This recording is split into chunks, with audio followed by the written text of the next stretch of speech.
Hello everyone, and welcome back to Pool. Woo. Yes, we are going to be getting into the second set here. It's between Ian Bigman and Ink Warriors, and I do want to. I'm sorry, Barney, but I have to mention this. I do want to say that Barney was just telling us our streamer is just. Oh, are you back, Pinky? Okay, no. But yeah, we're just talking to our streamer, Briny, and he mentioned the teams, and he said it sounded like Ink Warriors as opposed to Ink Warriors, and I just feel like that's really fun. But anyway, Clan Blitz on Mako Mart. That's where we're starting with these two teams. Ooh, love to see a roller. Love to see a roller. And a 96. All right. Interesting. But right, let's see how these two teams size up against each other here in mid. Okay, I think I'm back. Here we go. Yes, Ian Bigman versus Big Warriors. Yes. Hey, we're good. Oh yes, my goodness. All good. I seriously apologize. My internet is fucking awful. If anyone wants to donate, pay for my internet bill, that'd be awesome. Anyway, Bigman come here so far in this first team fight of Clan Blitz Mako Mart, which is this set here. Very interesting comp coming out. We do see once again unique weapons in one lobby, very diverse meta. We see 10 comp that Ian Bigman is running, juxtaposed by holy comp that is with the ballpoint of 96. Yes, indeed. And Ian Bigman doing quite well there to get a lot of Ink Warriors back into their spawn, even though that push started with only just one carbon sneaking on by. But yeah, they've already pushed to 56. That is a very strong first push. But with this map, with Mako, you have to be very careful because there's not very much distance between one side and the other. So it can very easily, you finish a really great push, and then by the time you're alive again, the other team has the basket open and they're already well on your tail to get the same kind of push going. So you have to be careful with this map because it can kind of snowball quite quickly if you're not too careful. Yeah, I mean, it's easy to get that thing full. Just a little space.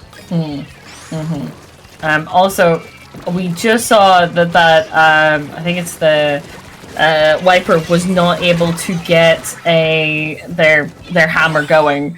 And never mind, that's old news. The entirety of Ink Warriors is just dead, and the basket's open. We're already done to 35. Oh my god. But yes, this is very much going in their favor so quickly. They are really getting close. They just need 3 more clams here. 2 more clams. 1 more clam. 1 more clam. Are they able to get? And they are. They are able to get that in there. Very nice going from Ian Bigman. Such a weird name.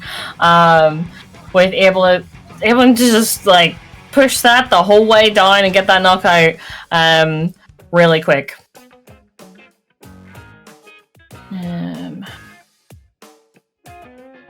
But are you still there? I don't know what's happening per se yet. I don't really know either, because it looks fine, and then every time I start talking, it just disintegrates, which is super duper fun.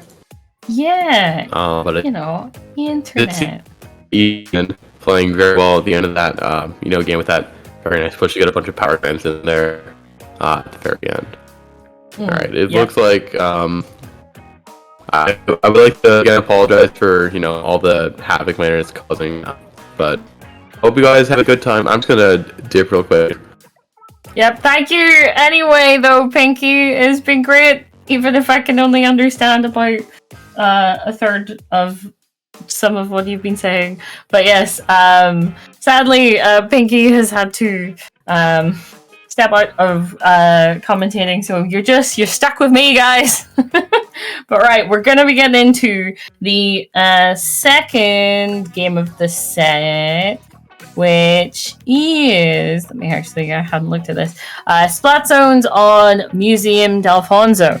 So,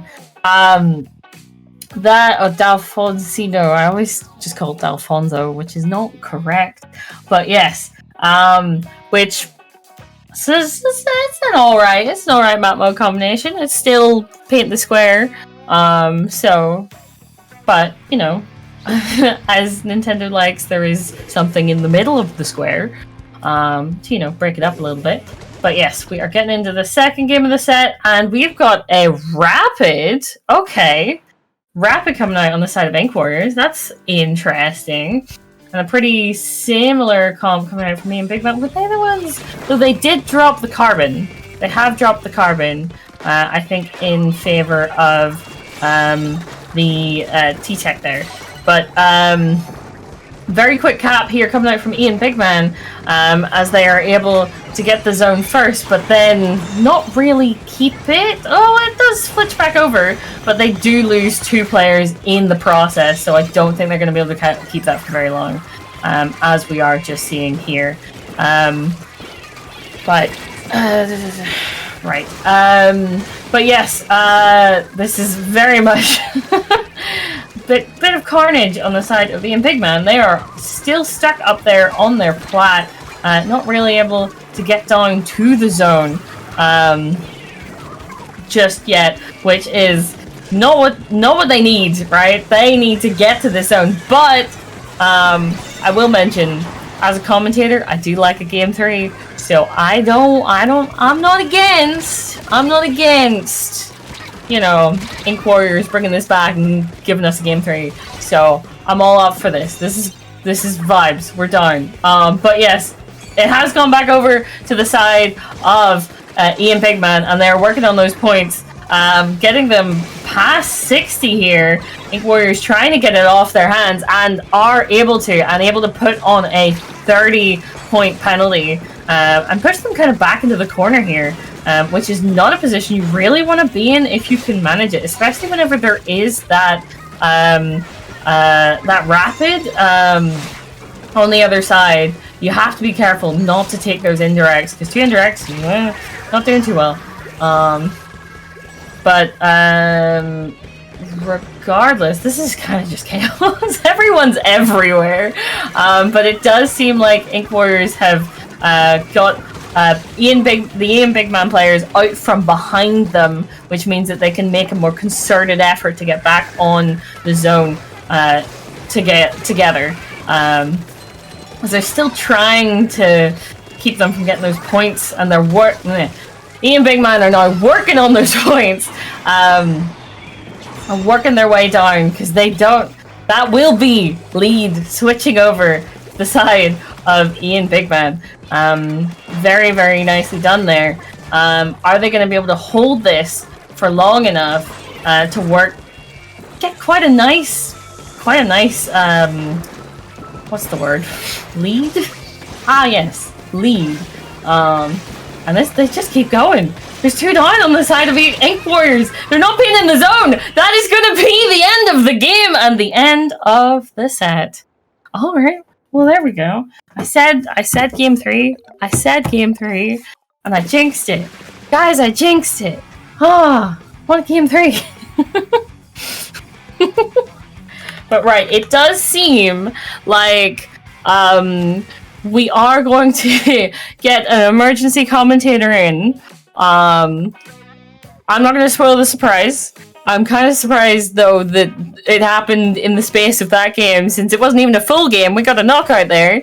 But we do have a replacement commentator who will be joining us after this short break. But before we go on break, I will say that was very nicely played by both of those teams.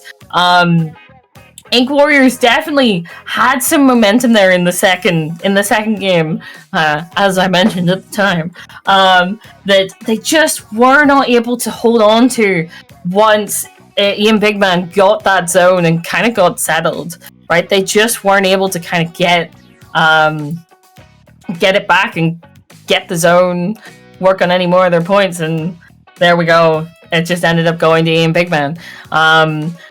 But fair play to both teams. They definitely brought their all to that. And we will be back after the break with the third round of groups. So don't be going anywhere. We'll see you guys soon. All right. Bye.